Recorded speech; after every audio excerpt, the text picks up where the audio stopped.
Howdy do y'all, this is John, and today we are talking about Spy Kids Armageddon, a new movie out on Netflix right now. In Spy Kids Armageddon, it deals with these two kids, I forget their names, but they have to go and rescue their parents who have been kidnapped by a madman who runs a video game that wants to apparently use this video game to create this sort of Armageddon-like scenario or something like that. I don't know, it's very confusing. Okay, so getting into first and foremost, I grew up with Spy Kids. Okay, like the first one came out when I was like 3 or something like that.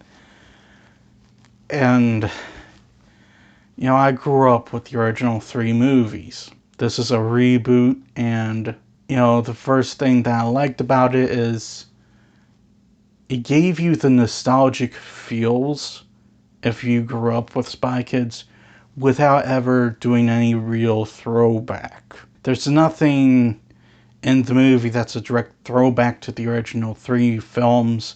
However, it does give off the energy and vibe of the original 3 movies, enough to where there is a nostalgic feeling towards it. Machete Cortez is not in the film.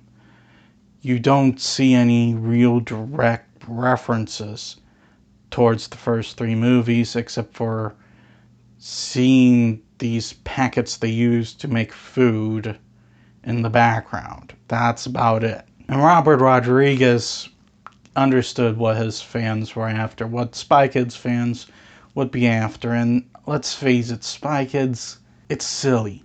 It is, if you think about it. The Spy Kids movies are silly. They're not very serious at all. They're definitely movies specifically made for kids. Like I said, the movie's not very serious. The effects are terrible, of course, because the effects in the original Spy Kids were terrible. Robert Rodriguez was clearly just simply trying to make a movie that was entertaining for kids, and you know, I appreciate. However, as far as will this movie be as memorable as the original Spy Kids, I doubt it. First and foremost, the 2 main characters in the original Spy Kids are Judy and Carmen Cortez. Hey, it's been years since I've seen it, and I remembered their names off the bat. Why? Because they were cool. Like, little kid me thought they were just absolutely cool. You know, whereas with this movie, they're just, the 2 leads are just stereotypical kids. They're loud, obnoxious. I don't really see them being that memorable, and I just watched the movie half an hour ago. I can't tell you their names. And the main villain, he's kind of laughably bad. I get it, you know, the villain in the original Spy Kids is a bit laughable as well, but he at least has a bit of an impact. You know, Floop still has a bit of an impact, and there is a character arc within him that anyone who's seen the original Spy Kids knows. He doesn't want to be a bad guy. He's kind of being forced to.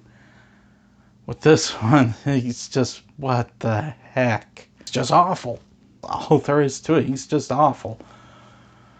His motivations are bad. His whole plan is really stupid. He's literally trying to use a video game to take over the world. I mean, video games are insanely popular, but okay. Also, this one device in it that, if you ask me, should be destroyed immediately off the bat, because it can hack into anything, literally, and that's just something a little too dangerous to have around. And anyone with brains would know this, but all movie people are using it. It's the bottom line with Spy Kids Armageddon is, while I think it'll be entertaining for kids, us older folk, we're not gonna like it. Anyone who grew up with Spy Kids, you know, it'll give you the nostalgia feel, but at the end of the day, when you finish the movie, you're just sitting there looking at it going, well, that happened. I give Spy Kids Armageddon a 4. That's all the time I have for today. Please hit the like button if you enjoyed this video. Please also subscribe if you're new to the channel. And as always, please remember, the Bretsky will return.